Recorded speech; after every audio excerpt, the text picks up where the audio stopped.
Hello and welcome to another episode of the Spreadex Six, brought to you by WhoScored. I'm your host George Elek, and every week I'm joined by Jack Wright as we look ahead to the weekend's Premier League fixtures and go through 6 spread bets with Spreadex, looking at total goals, corners, bookings, player goal minutes, multi-markets and match performance as well.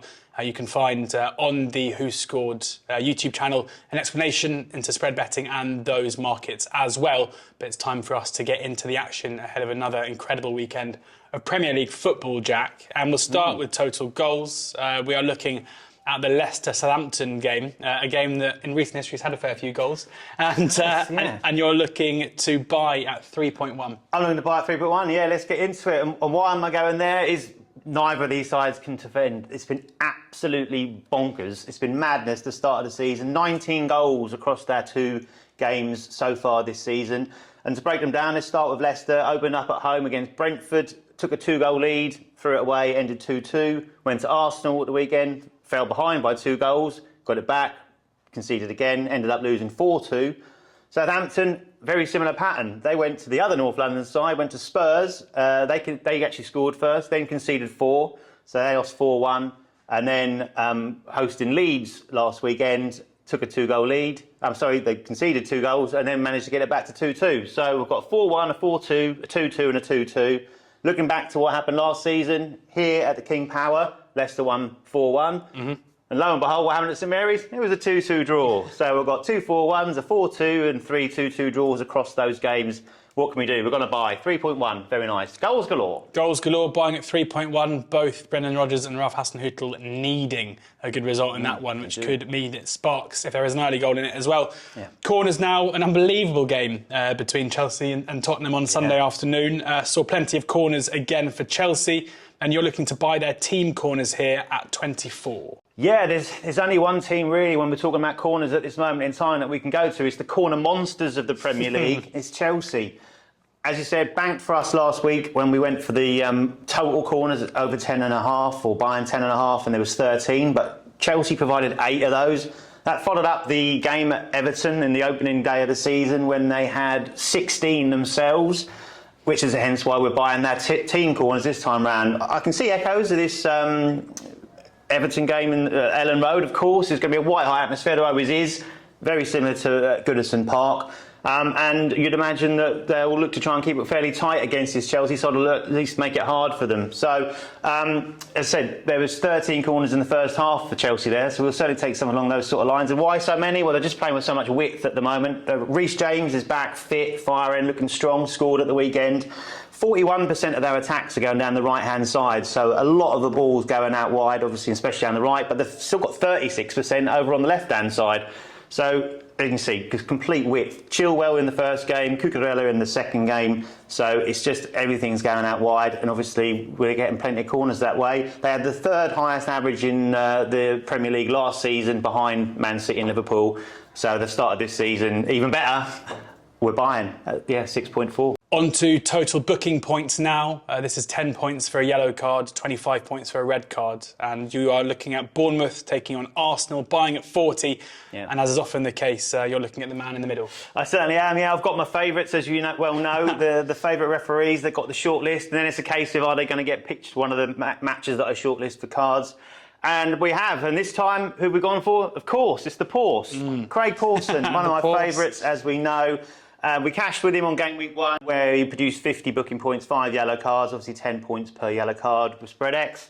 I say he's back here for this one, which is great. And for those of you that missed the stat that I've said probably every week so far this season, 108 yellow cards last season from Pawson, the most of any referee that was in the Premier League. The great news is that the number 2 is on VAR for this game as well. Nice. Paul Tierney is on VAR, so anything that Pawson does miss, Tierney will in his ear, so make sure you get your cards out for him. So it's good.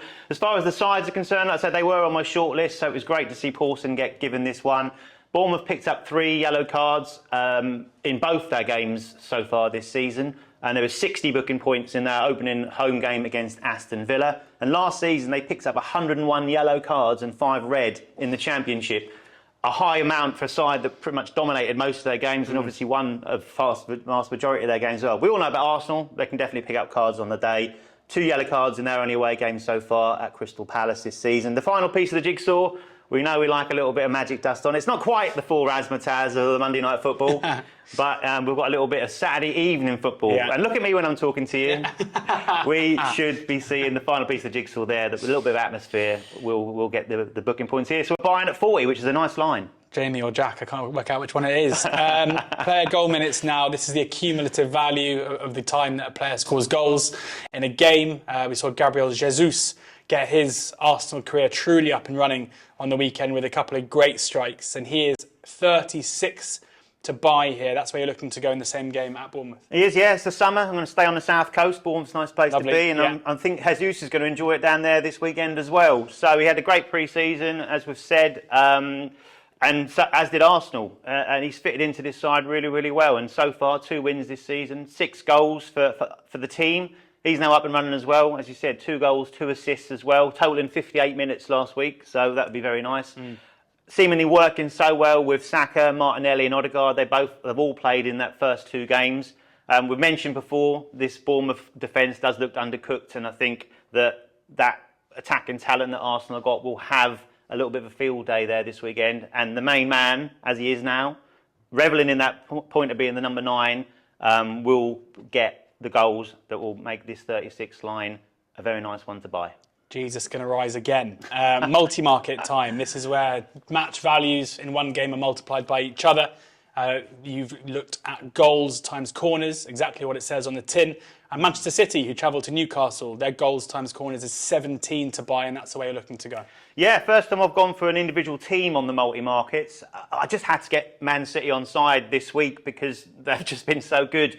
And this looks a very nice line to take on. Top of the table already, 6 goals scored, 6 points on the board, none conceded. It couldn't be any better, really, to be fair.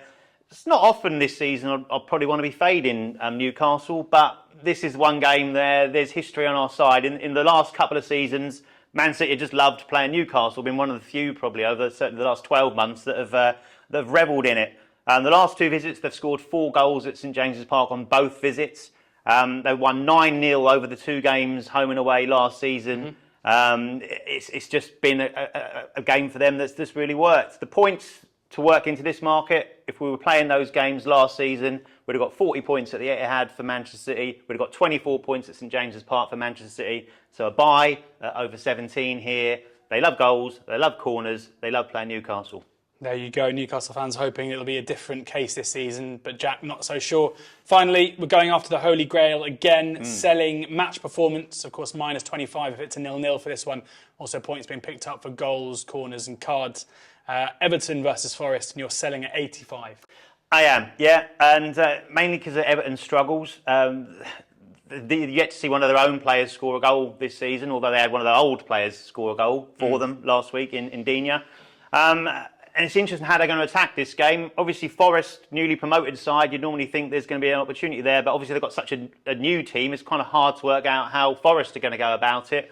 And there's a little bit of kind of trepidation, I think, especially with this Everton side, that this is already a big game for them. This is effectively a relegation battle already, 3 games in. They're playing with a false 9 in Anthony Gordon, who's obviously been linked with a move away already this week, which is going to would be even more of a nightmare for him. He's been flanked by McNeil and Damari Gray.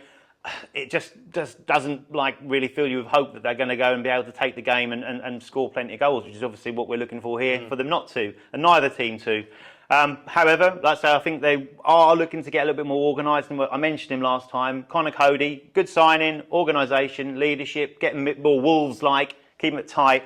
And I think that's how they were going to be playing this game. The rest of it, corners-wise, Everton averaged 6 this season, Forest 3.5. And we've got Andre Mariner in the middle, who's not the most prolific card-showing referee in the league. Average of 3.3 last season, and he showed 3 in his first game this season. So I think we're looking for average corners, a low card count, and hopefully a 0 goal count. Fingers crossed. Those are Jack's Spreadex Six ahead of this weekend's Premier League action. Do subscribe to the WhoScored YouTube channel for all the other Spreadex Six content. You've other preview content there as well. And do check out the Spreadex site for all of your spread betting needs across football and other sports as well this weekend. Hopefully some winners in there yet again.